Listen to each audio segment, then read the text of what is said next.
Hello, ladies and gentlemen, and welcome back to D-Backs Dispatch here for another exciting spring trading episode. Less than 2 weeks at this point, guys. It's 12 days. 12 days till we open the season against the Colorado Rockies. It's interesting. They haven't announced Gallen as the opening day starter, but we know it's going to be Zach Gallen or Merrill Kelly, but I'm going to assume that it's Zach Gallen. So we're it's just waiting for the inevitable to happen. So yeah, I mean, we've been able to watch like half of the spring training game. So, but no, everything seems to be going good right now. So if this is your first time on the channel, make sure to like the video, subscribe so you don't miss any of our future episodes. You're going to be seeing a lot of us once the season starts. We're going to be covering the D-backs quite a lot. Make sure to check out our socials in the description box below so you can check us out on Twitter. That's where we do post a majority of our content. Our first topic today, we've discussed it 3 times, and we need to discuss it almost every week because it does change quite a bit. Who's that number 5 starter at this point? And I personally think it's Ryan Nelson. Like, it's pretty much Ryan Nelson.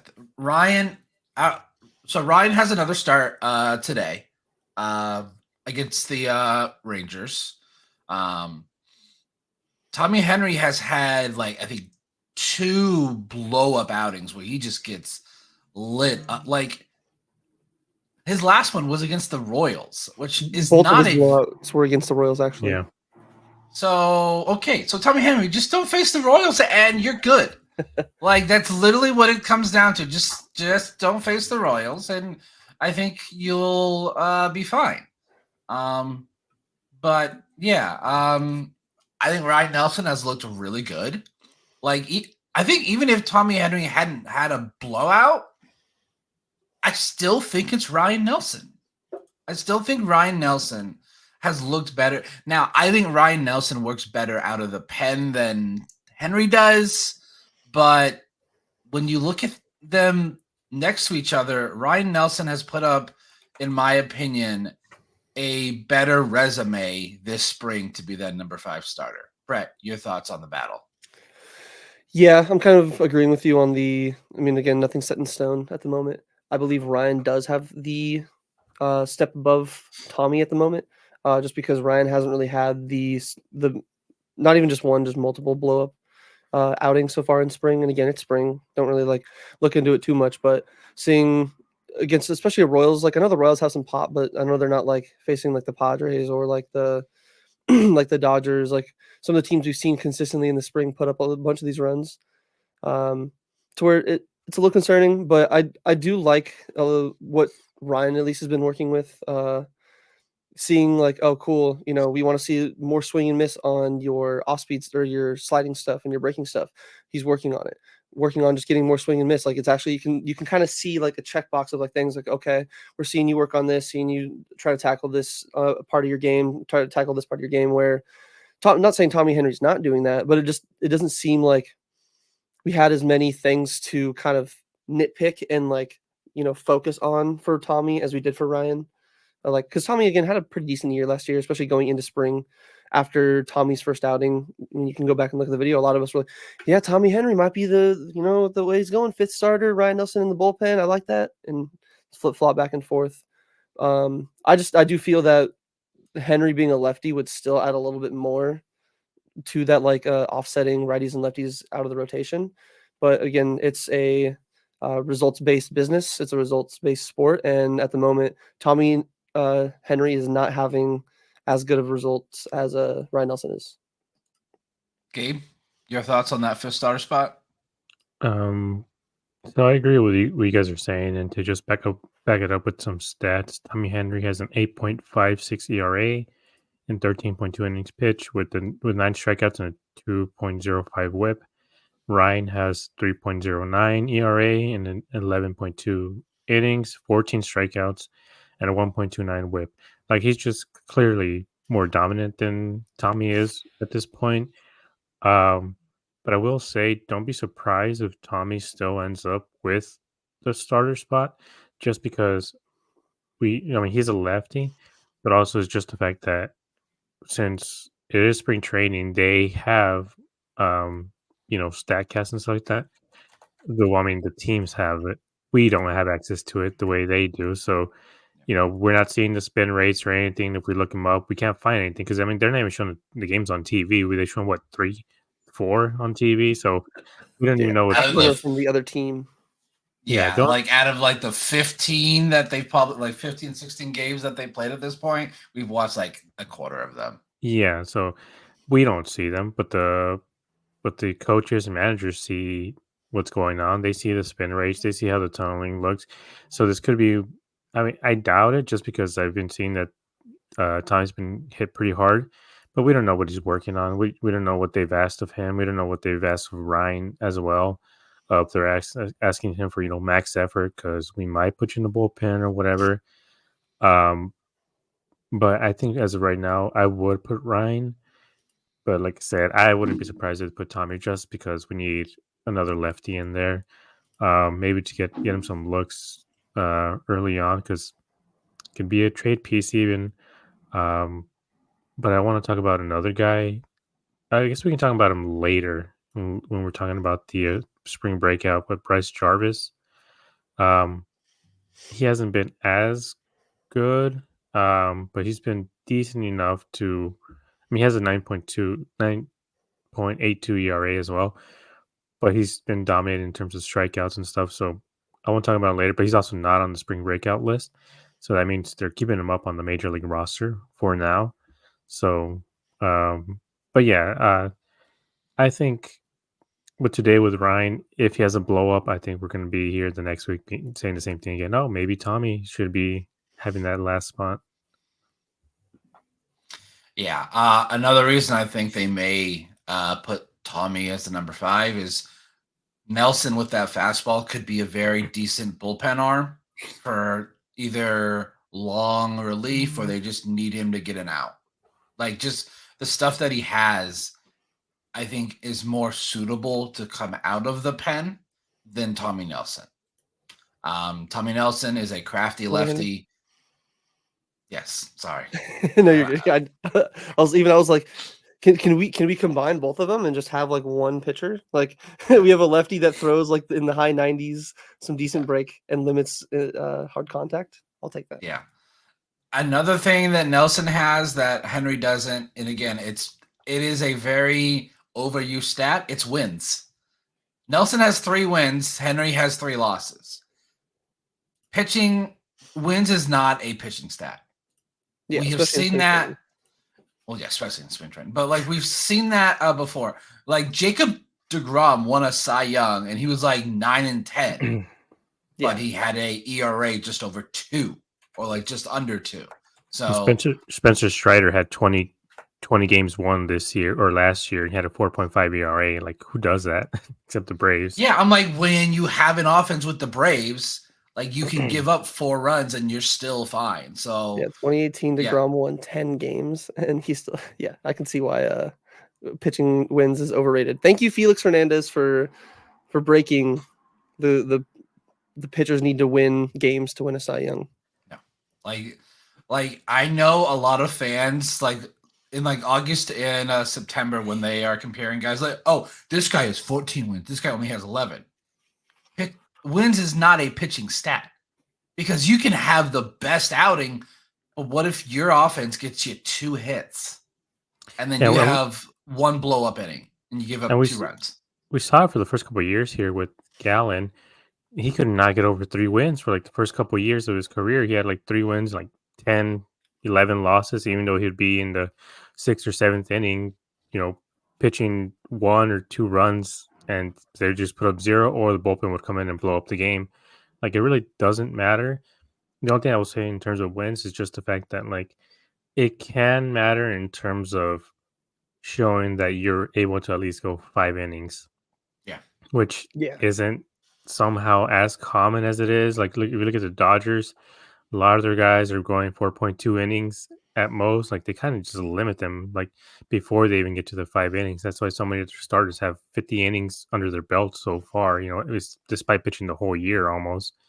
Same with Blake Snell, 5 innings, he's out. It's probably why Yeah. Blake Snell hasn't. Well, Blake Snell is because he throws 100 pitches through 5. Yeah. Like that's why Snell. I mean, would but only- even with Tampa, even when he was limiting walks, they still reached 5 innings. Boom, he's out. It didn't really matter. That's, I mean, that part I think is maybe that's just the way he was as a player. You condition yourself going through like a team. You're like, oh, cool. This is how the team wants to run me. This is what they're gonna do. We all know the Rays are super analytical, and the third time through, maybe like that's the reason why he was like, well, if you're gonna give me 5 innings at most, I'm gonna go all 5 innings instead of maybe some guys like I don't need to go, maximum effort every single pitch the entire way through. Like, I can save some, like Merrill Kelly. It's like, oh, I can save some bullets, save some gas to try to get to the 6th, 7th, and 8th. Or maybe he's just like, no, you're not going to let me even get there. So I'm going to give you the best 5 innings at like maximum 5 innings. So Maybe that's yeah. what I could see Ryan Nelson being that if he can at least get some, a little more swing and miss. So we don't Yeah. because that's his thing is he can get to the 2 strikes really easy. It's just the putting people away. Yeah, his ability, like he needs to develop that second pitch. Like if he can, his fastball, we know his fastball is just fire. Like his fastball is amazing. He's got to develop that second pitch, whether it's the curveball or the slider. I would. You don't prefer the think they would curveball. do? You don't think they would do a piggyback thing, right? Where Ryan or Henry go 3 or 4 innings, and then the other one comes in for 3 or 4 innings. I think that would save a lot of the bullpen throughout the year. I guess the only issue would be they might run into like maybe even like a player association type of thing where they're like, no, well, we need our guys to be out there, as long as they can, because that would, I guess, count as some sort of like manipulation when it comes to the arbitration, because they would say, oh, well, you don't have this many wins. Look, you don't have this many innings. And it's like, well, you're limiting my innings. You're limiting my wins. Like, I don't think the team is thinking about arbitration when they do those split starts like that.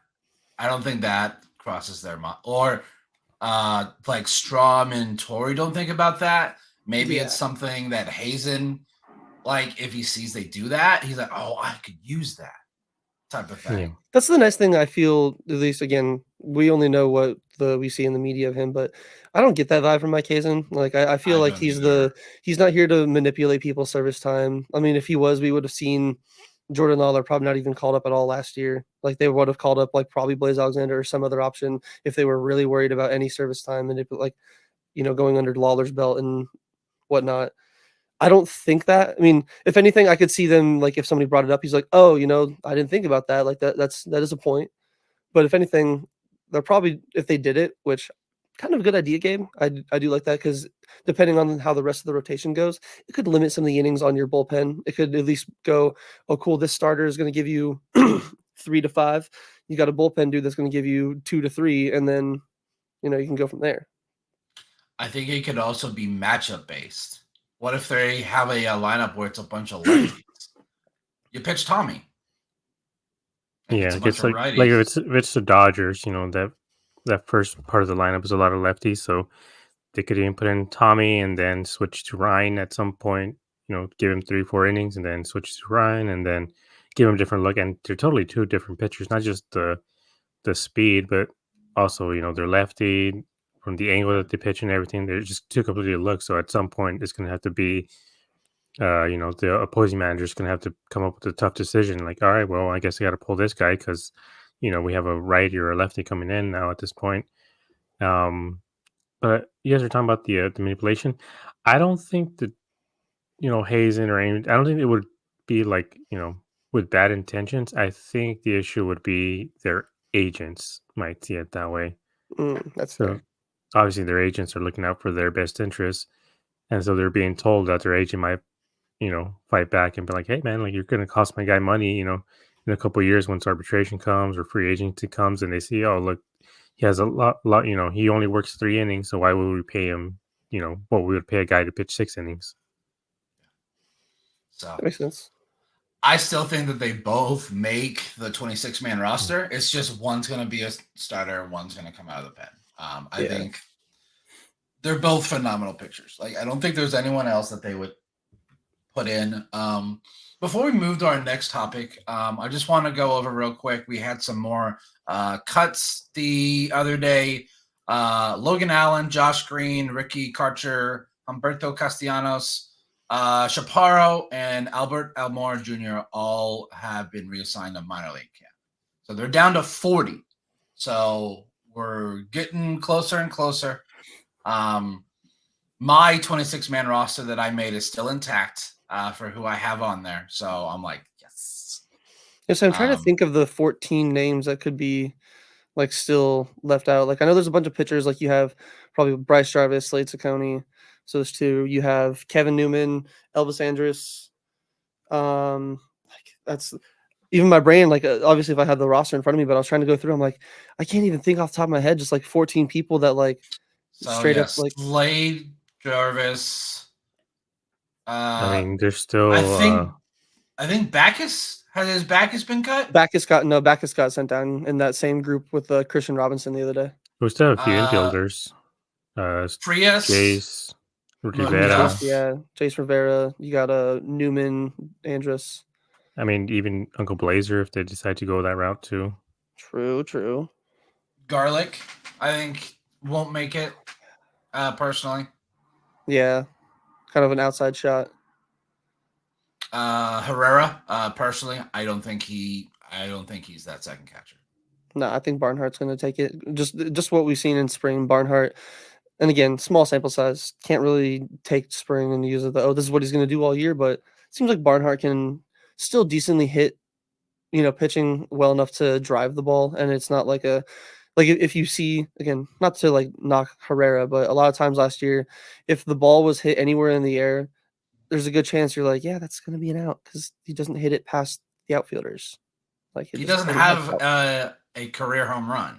He literally got so close last year and barely missed it. And I was like, I think that is legitimately the farthest ball I've even in the years past, like just hasn't been a hitter. And I don't think he's good enough defensively where I think Barnhart knowing Erod, and then you can just pencil in the automatic day off every single day. If you want him to be the personal catcher for Erod, I think he just kind of has a few steps above Herrera.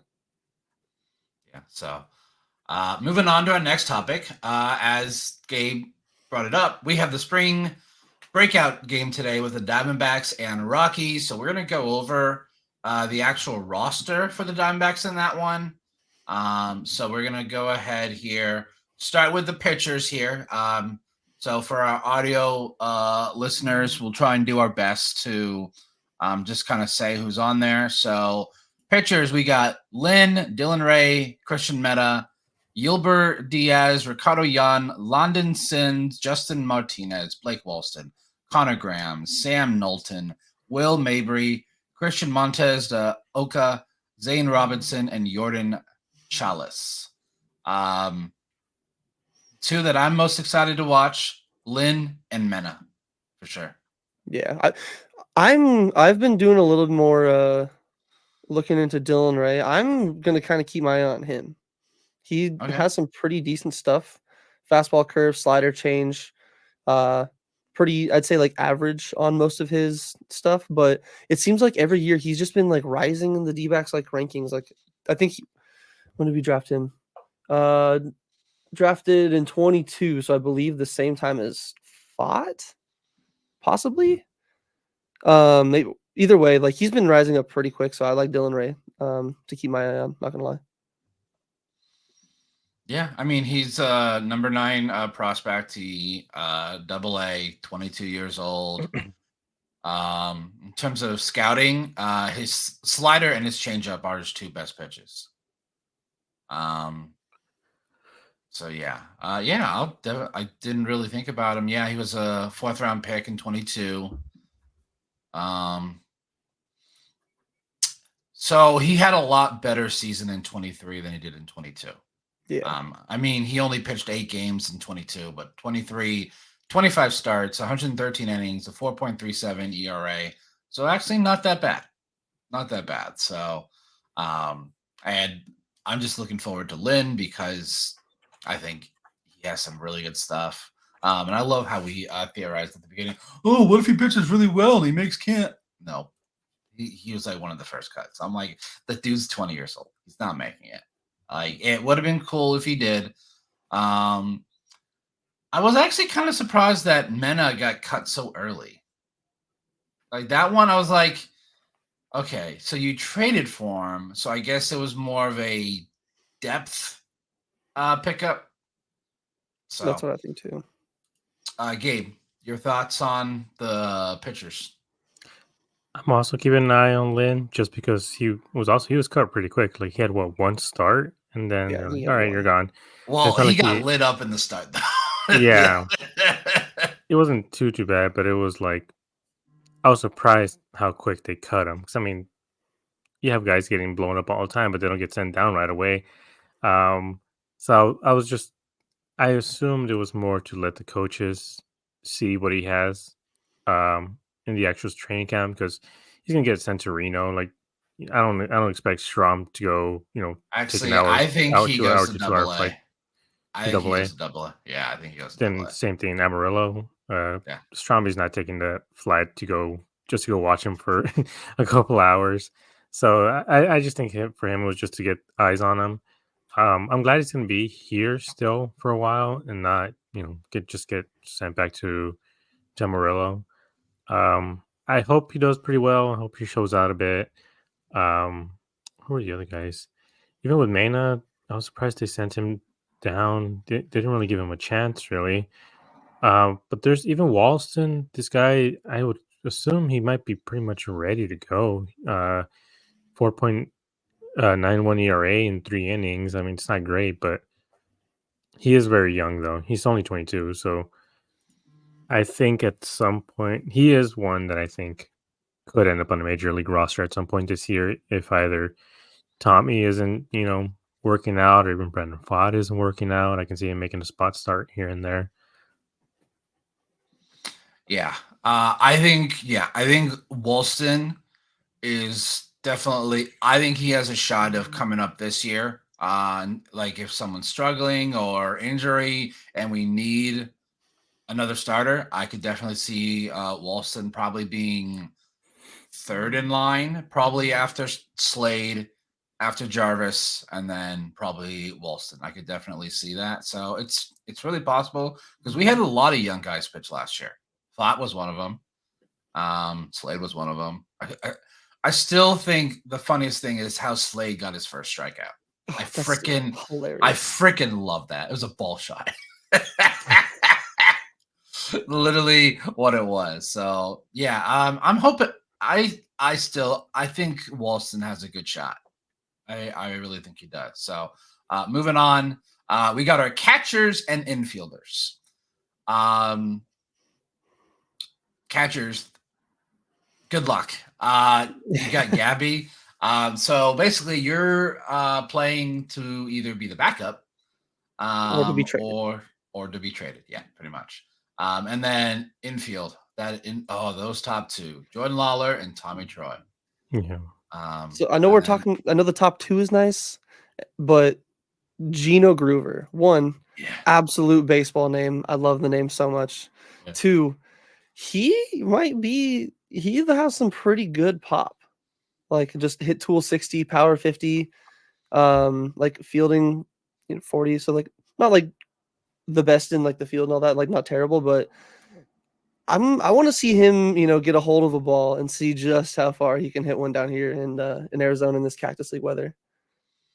Yeah. Like last year between 3 teams, 283, 348 on base, 394 slugging, 1 home run, couple doubles, bunch of hits, like RBI. But I don't know. I want to see a lot of Gino Groover this year.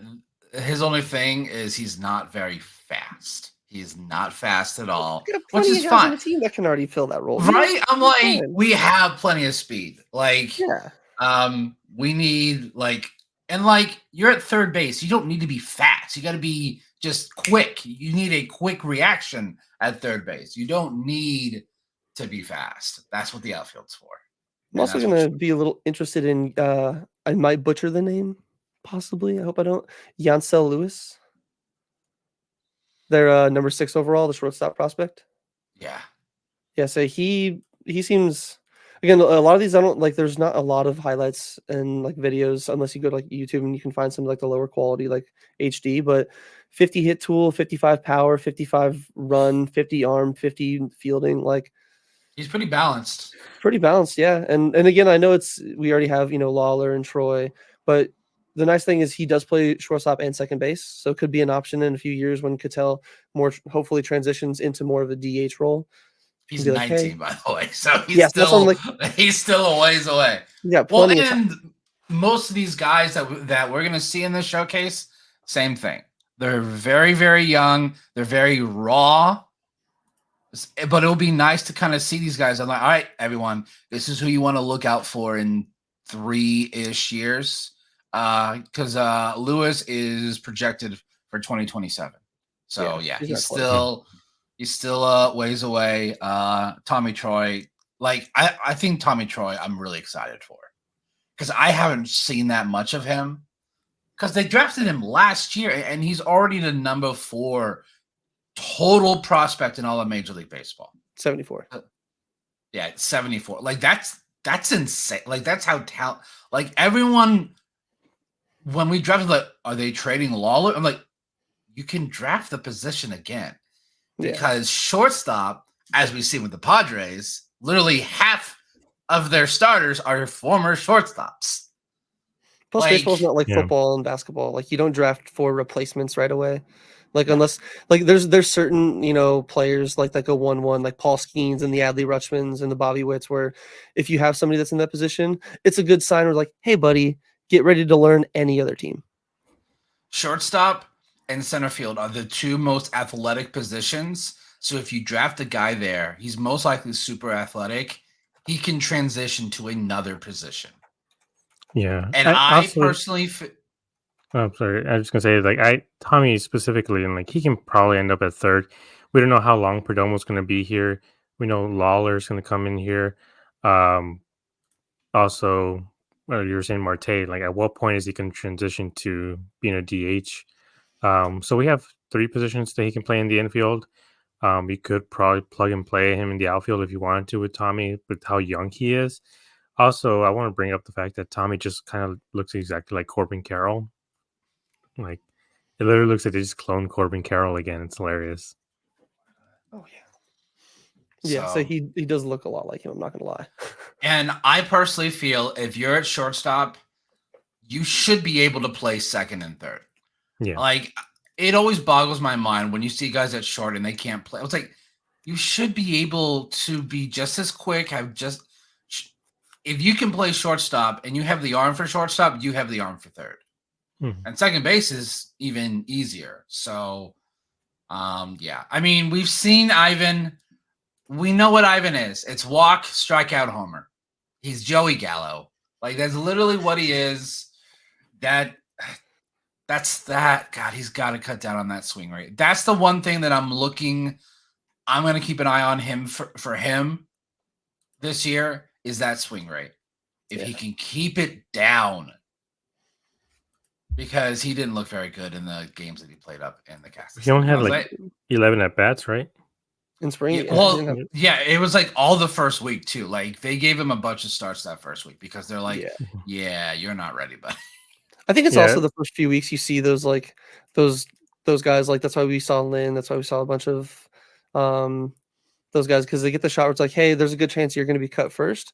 Show us why we hold on to you. Like, Blaze is a good example. Blaze was in their mind. They were probably like ready to go. Hey, well, if you're not, crushing it, we'll let you go back down to the minors and probably be a midseason call up, where he's stayed this entire time because he's earned his earned more playing time to show them like, hey, give me a chance. Where Ivan, some of the other guys were given the chance, and I know it's in shorter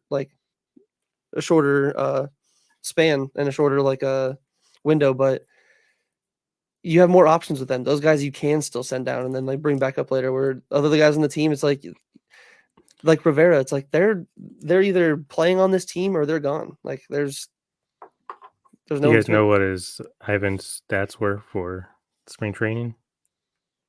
What, batted like 100 with 6 strikeouts? No, it's worse.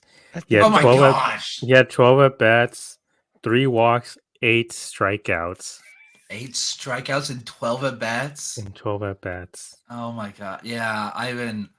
Like, if Ivan can improve that swing rate, he's tradable too. Like, that's the thing. Yeah. Cut down on that swing rate, buddy. Obviously I don't know if you have any of the stats in like on the at bats in front of you, Gabe. I do feel like at least one of the positives out of the strikeouts, like again, want to cut down the strikeouts, but a decent amount of the at bats that I watched of him where he did, it seemed like he got down into he worked it into a full count. And yet he did definitely chase in some ugly swings. I'm not saying he didn't, but at least it wasn't like he went over there every at bat for the strikeout and was like swing and a miss on a ball in the dirt, swing and a miss on a ball in the dirt, chase a fastball out of the zone. Like, he at least showed like he has some recognition of the strike zone, can see like pitching decently well. Again, he's still young. I still think he needs a little more time in the minors to kind of get his feet wet. And like you said, just limit that swing and miss, man. Yeah. You barrel it up and he's sending it 400 feet. So moving on to our outfielders, Drew Jones, Jorge Barroza, AJ Vukovic, Jack Hurley, Christian Robinson, Caleb Roberts, and Jakey Josepha. I like that last name, Jakey Josepha. Definitely a very baseball name. Drew Jones, who's going to be, he's probably our right fielder, left fielder of the future. Wherever they decide to put Corbin, I think Drew Jones goes the other side. Alex Thomas is center field. I think Alex has proven right now he's the center fielder of the future. I don't know if you guys watched the game. What was that, Wednesday or Thursday? No, wait. It was Thursday. Yeah, mic'd up. He did a lot of work on his swing this offseason. And Gabe pointed it out, the thing with the foot. And I didn't realize, just like he basically did a bunch of tests and they're like, okay, this is what you're doing. This is what we don't want you to do. So Alex Thomas is definitely not only on mine, but I bet a lot of people's list for breakout because of what he did in the postseason too. Did I do it again? Did I do it? Twice. Oh my God. Sorry. Alec, I am so sorry. Like, it's bad. It's a night and day difference from a month ago. We can at least say that. Like, it went from like every single time to where there was twice in there where you said Alec and then one of them was Alex. It's again. That's why we're here. We're your support system. We got you. Hey, this is going to be a running bit. Do I say it right? But no, a lot of good outfielders here. Drew Jones. I know a lot of people are like, is he a bust? Only because of what Jackson Holiday has done. Yeah. I'm like, that's not on Drew. First of all, Drew was hurt, so he didn't get to play a lot. And Jackson Holiday is the exception, not the rule. Yeah. Oh, 100%. We don't Jackson see Holiday prospects do what he's doing quite often. He might make their opening day roster. He won't. Yeah, he won't. With the way the Orioles are, they're going to call him up mid-April. That was the old Orioles. This is the new ownership, though. But they're not. They don't own them yet. Oh, true. You're right. So yeah, So they might do what they did with Chris Bryant, where Chris Bryant should have made the opening day roster, but that is service time manipulation. Yeah. They might just do he has to work on his defense, I think, maybe, probably. So, or they're like, where do we play him? Because Gunnar Henderson's their shortstop. Yeah. In spring training right now, Jackson Holiday has 37 at bats. He's got 11 hits, 1 home run, which was a grand slam. 5 RBI, 2 stolen base, 297 average, 316 on base, 857 OPS. If it was any other team, like maybe not every other team, if it was not the Orioles, the A's, probably the Diamondbacks, and then I'm trying to think of some other club that has in the past. Royals? Yeah, the Royals, and then maybe the Rays. Like, this dude's making the opening day roster like 10 times out of 10. Yeah. Like, I will say, probably what they're gonna point out, and I'm like, mark this down, is the walks. You said he has a 316 on base. He's definitely 97 average or whatever. Like, book it now. They're probably gonna be like, oh, we just want him to work on plate recognition or pitch recognition in the minors or whatever. And yeah, they're gonna call him up when he has the exact same stats in AAA. Yes, I think he's So just genuinely just a swing machine. He doesn't walk much. our outfield depth in this organization is Mhm. just absolutely ridiculous. Good freaking luck. Like, there's only one spot for you to really make it because center field's taken care of. And I don't know what to classify Corbin. Is he a left fielder? Is he a right fielder? Or is he He's just a right fielder, at least for me. Like, if we didn't re-sign Gurriel and Corbin would go back and forth between the two, I think we can be pretty confident in knowing that like the Corbin is as long as he doesn't shit the bed. Corbin should be in contention for right field or Gold Glove because I think he'll have a majority of his games there. Maybe a few spot starts to where if Gurriel's out of the lineup, and he's not DHing, and they need Corbin to play or left field. or if Tori does the lefty matchup thing with Yes, exactly. Alec. There we go. Alec. Yeah.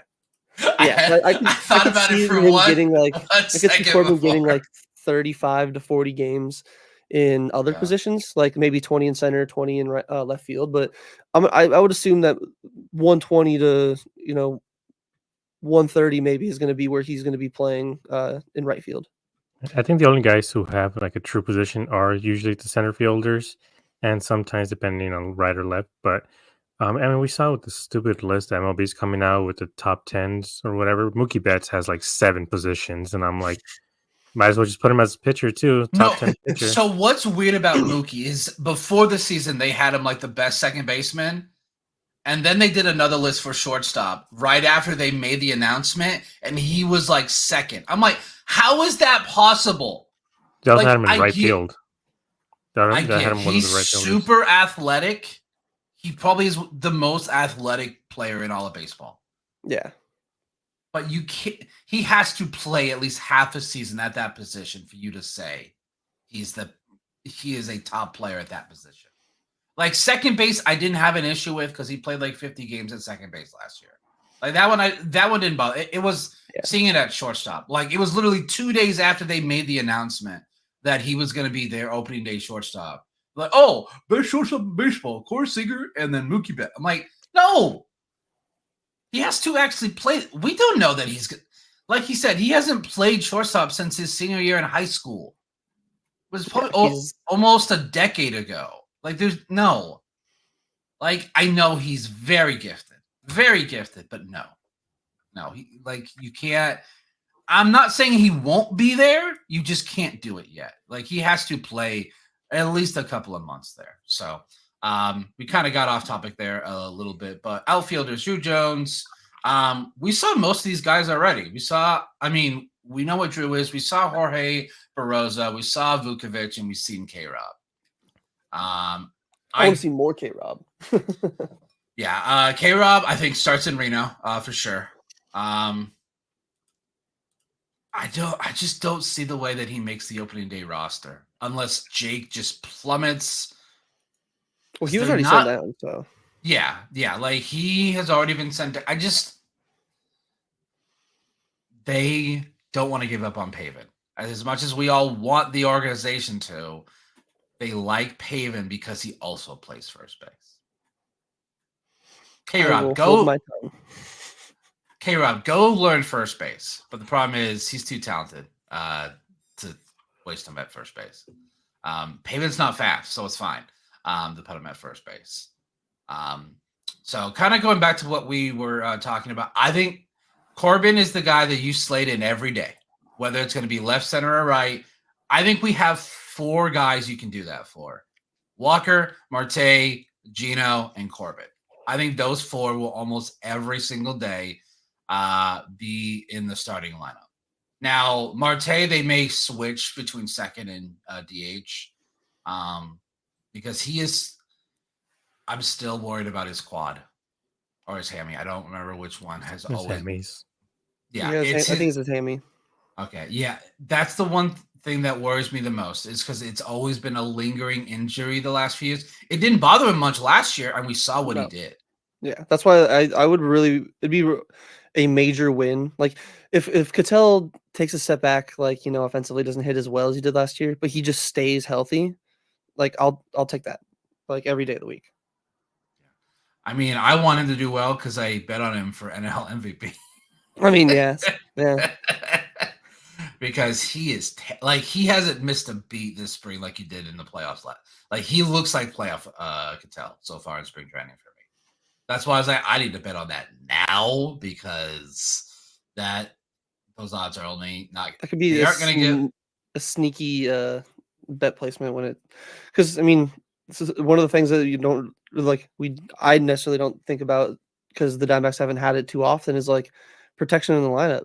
When you got more Yeah. than like one or two guys that are your main hitters, like back in the day, it's like cool. You got Goldie and you got like Pollock, and that was like your two at the time. Like every now and then you have a couple guys they can have a decent game where they show them some power, but most of the time you're kind of just like not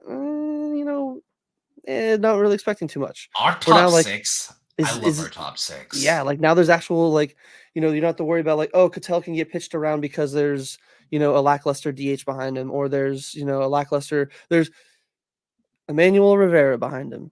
Not to knock on Rivera, but I'm sorry if I saw, oh, I have Cattell Marte or Christian Walker or Corbin Carroll or anybody else, and then behind him Emmanuel Rivera, I'm taking my chances on Emmanuel Rivera because especially like just on stats, he's less chance to take you out, less chance to, really do any major damage. Where now with Suarez bringing back Gurriel, Walker, obviously if he can get back to the regular season mode he had, if Corbin can do what he did, if Perdomo can get back to first half last year, if Gabby. Alec can be postseason Alec, at least with the some of the power and some of the improvement we saw in like him actually driving the ball.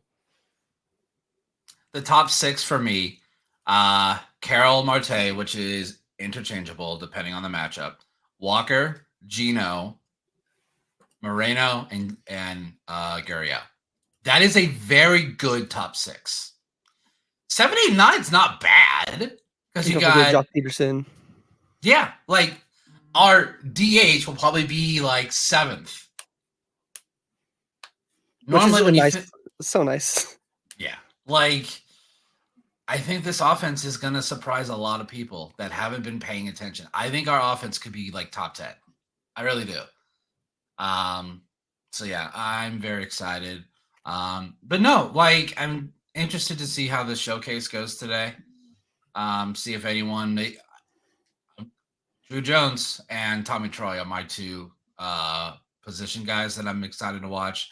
And then I'm curious who starts. Probably Lynn. It would be my guess. Yeah, that's what I was thinking. And then before we move on, one of the things that I'm mostly excited about for the spring breakout, StatCast. StatCast, yes. Yeah. We haven't had like most of these guys like Tommy Troy. Like if you don't make it, I think you get StatCast when you're into AAA. I'd say like 80% of these guys, pitchers and hitters on the spring breakout roster, have like never. We don't have like major StatCast data on them. We don't, not major, but we don't have like that in-depth data to where now the sports nerds and the baseball nerds that are like, ooh, numbers. We can just feast all day, and I love it. Yeah, so that'll be exciting to watch. We do have some other NL West news. Dylan Cease is a San Diego Padre, y'all. I did not see that one coming. And the thing is, I think the Padres won the trade. I really do. The fact that they were able to make that deal and not give up any of their top prospects for me is a huge win for them. Yeah. Like they give up some top prospects, but like not their top. I think it was. I would have assumed Jackson Merrill or Salas would have gone to the White Sox. Yeah, I wouldn't be surprised if they asked, and AJ Preller laughed at them. It's like, no, I'm not giving you those two. Those are two best. Jackson Merrill. And I think I was talking to Brett about this. Jackson Merrill could be NL Rookie of the Year. Like he is a dark horse for NL Rookie of the Year for me. Like I'm very tempted to place like $20 on it. Just because I think it's at, or it was at plus 1,700. So he's hitting well this spring, man. 351. dude, he is. He's probably gonna be their 400, starting almost 1,000 OPS. God damn. So as I was joking, the Padres literally half their roster. He's a shortstop, but he's an outfielder. Yeah. Yep. So there's Merrill, there's Jerkson Profar, there's Tatis, there's Machado, there's Kim, and there's Bogarts. That's 6 guys that have played shortstop. Like I said, shortstop is the most athletic position on the field. So they're like, let's just put you somewhere else. So Padres and Dodgers technically open the season next Wednesday? Yes, next Wednesday, the 20th. So Padres are already in Seoul, Korea. Dylan Cease is there. I don't know if he's going to play because I think the 2 games that they're playing there, Musgrove and Darvish are pitching. That place is going to be loud, y'all, because Dodgers have Ohtani, so everyone from Japan will probably make their way down there for the game. At least the Padres got Kim. Yeah, it's. Yeah, I want to talk about Cease real quick. I think everyone's kind of overrating him a bit. Everyone's, he had a 4.5 ERA last year. It's not like you can say, oh, well, he was injured, blah, blah, blah. He had 33 starts. He led the league in starts, and he had 177 innings. So he wasn't limited at all. He just wasn't good. And we were talking about the Padres, like how much better did they get? Because they lost Blake Snell, and they replaced him with a pitcher who's objectively worse than Blake Snell.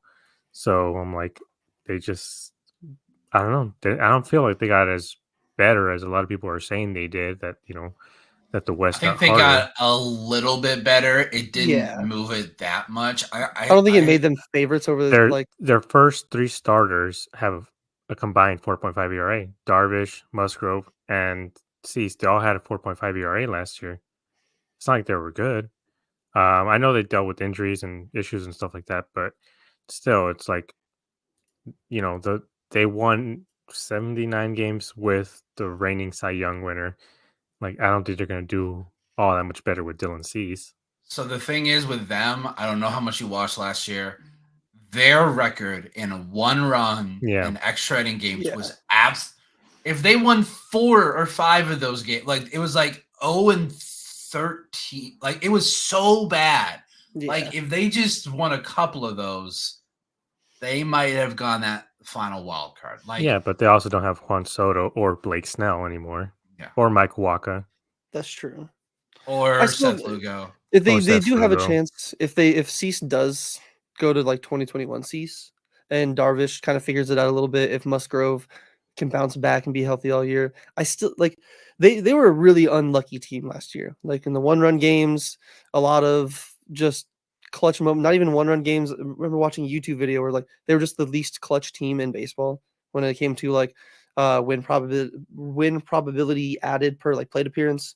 Where like the D-backs were a very lucky team where you flip a few of those things differently. The Padres could have been the one that like sneak into the playoffs and like we could have barely missed in. We could have been like saying the same things like, oh, the D-backs brought in Erod, like that doesn't like, like kind of had a May year last year, whatever. I mean, again, I don't think that they're going to be like the Dodgers, but I would disagree also because they don't have Josh Hader, who's the best closer in baseball right now. No, Josh Hader, there were a lot of games late in the year where they needed him to get a 4 or 5 out save or like pitch on back-to-back days. He said, no, I don't do that. But he still would do the 1 inning ones, which is what they needed him for. So, we're talking about flipping the games over. He's not a team out of the guy. Ninth, it was going to be, but they still shut him down. So who do they have to replace him? Who are they going to have out there that's not Josh Hader for the 9th? Also, with the D-backs, we were talking about Erod, maybe that they could be better, they could not be better. Erod is better than our third option, which was Mad Bum and freaking Davies. Oh, no, so much better than them. That's what I'm saying. We know, but I can imagine because we don't at least I know Brandon watches the Padres more than we do, where like people that watch more their teams more than the Diamondbacks. If the Diamondbacks didn't make the playoffs last year, if they had that decent year, just barely missed out on it, and then made these same moves they did right now, maybe they're like they don't think about like Erod over Mad Bum and Davies. Yeah, heck yeah. To them, they're like, okay, cool. Maybe you guys can still miss the playoffs by a game or 2. Like, oh boy, like I just feel like that would be the natural reaction from people that aren't like fans of the team. Like the media reaction would be like, whatever, we'll see what they can do, man. Like not really moving the needle.